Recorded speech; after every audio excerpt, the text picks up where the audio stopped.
lawan 01 dan 03 itu bukan 02, tapi adalah negara.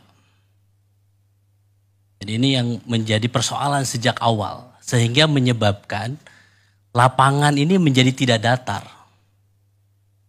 Sejak awal kalau tadi kita melihat ya, terakhir misalnya tiba-tiba kabinet membahas tentang bagaimana program makan siang gratis untuk 2025 nanti. Ini seakan-akan Pilpres ini sudah selesai, bahwa negara sudah tahu siapa pemenangnya, padahal KPU belum mengumumkan itu.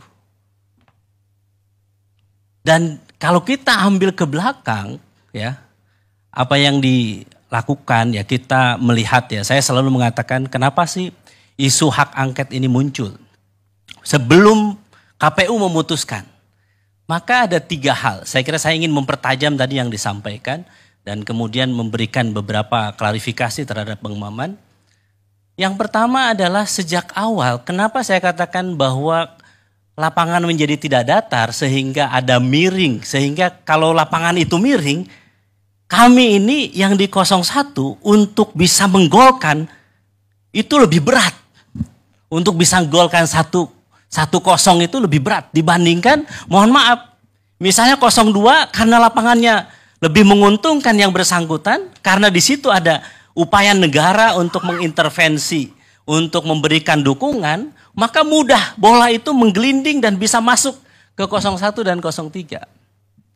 Apa contohnya? Menurut saya intervensi negara di situ yang selalu Mas Ep katakan bahwa ini harus lawan Pak Jokowi. Tolong yang Anda maksud negara itu apa? Ya, saya akan jelaskan. Supaya konkret aja. Baik, baik. Coba kalau negara termasuk Anda juga, Anda kan di DPR. Oke. Baik. Jadi saya harus katakan bahwa ini ada intervensi dari kepala negara, kepala pemerintahan kita. Ya, sejak awal misalnya saya katakan bagaimana MK bisa memutuskan satu keputusan yang kemudian menggolkan seorang anak presiden dan diberikan privilege secara khusus dengan merubah undang-undang. Dan kemudian MK-nya, kepala MK-nya diberhentikan oleh keputusan MK-MK. Dan setelah itu diperkuat oleh DKPP. DKPP mengatakan bahwa pelanggaran terhadap KPU. Bisa dibayangkan, untuk satu orang ini saja, MK-nya melakukan pelanggaran, ketua MK-nya, kemudian KPU-nya, ketua dan anggotanya melakukan pelanggaran etik. Jadi saya katakan intervensi ini terlalu terang benderang. Karena bukan orang sembarangan yang menjadi calon ini. Maka saya katakan sejak awal, pertama adalah bagaimana politisasi hukum ketika kita melawan kepala negara, kepala pemerintahan, maka tidak hanya itu saja. Maka saya katakan, coba kita lihat bagaimana suara itu didapatkan, kita entah siapa yang menang, tetapi kita melihat bansos yang sangat luar biasa menjelang pemilu. Saya akan jawab. Ada yang mengatakan bahwa ini adalah El Nino. Saya pelajari ini El Nino. El Nino itu kalau dibandingkan dengan 2023, 2024 saat ini, maka harus saya katakan lebih panjang, lebih panas kondisinya ketika 2015 lalu. El Nino itu. Tapi saya harus katakan Bang Maman bahwa bansosnya tidak sebesar saat ini. Jadi saya terlalu mengatakan bahwa ini normal atau tidak. Ketika mohon maaf teman-teman 02, negara selalu mengatakan ini karena El Nino dan sebagainya. Maka saya membandingkan data, saya tanya teman di BMKG. Saya tanya teman di Badan Anggaran, apakah ini wajar atau tidak? Sehingga saya terakhir ini mendapatkan satu data yang menarik. Yaitu survei LSI, tanggal 19 sampai 21 Februari. 69% penerima bansos mencoblos Prabowo Gibran. Nyaris 70%. Jadi itu berkah. Kenapa saya kira? Bang Maman, saya harus katakan. Kantong biru bansos Jakarta itu warnanya biru.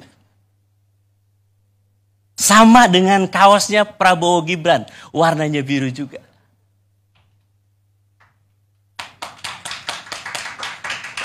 Dan saya menemukan data dan fakta, dan ini sudah ada di Timnas 01, bahwa pembagian bansos juga ada kaosnya juga, ada stikernya juga. Dan yang membagikan adalah aparat.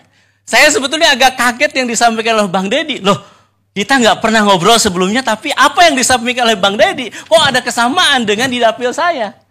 Di Jabar 7, pengerahan aparat, kemudian mobilisasi, dan penggunaan dana bansos untuk kepentingan salah satu calon. Jadi saya katakan ini wajar kalau surveinya bisa seperti ini. Bukan karena tiba-tiba orang memilih, oh ini karena mungkin program bansosnya menggelontor, kemudian kami menentang bansos, kemudian yang menerima bansos simpati dengan 02. Enggak, karena memang ada by design. Yang kita lihat, yang kita duga yang itu dilakukan. Itu sebagian ada amplopnya juga tuh, bukan cuma... Betul, saya kaget juga 300.000 kok. Loh, nilainya kok sama dengan di dapil saya? Terus cara-caranya memanggil aparat juga kenapa sama? Inilah yang kita saat ini bangun komunikasi.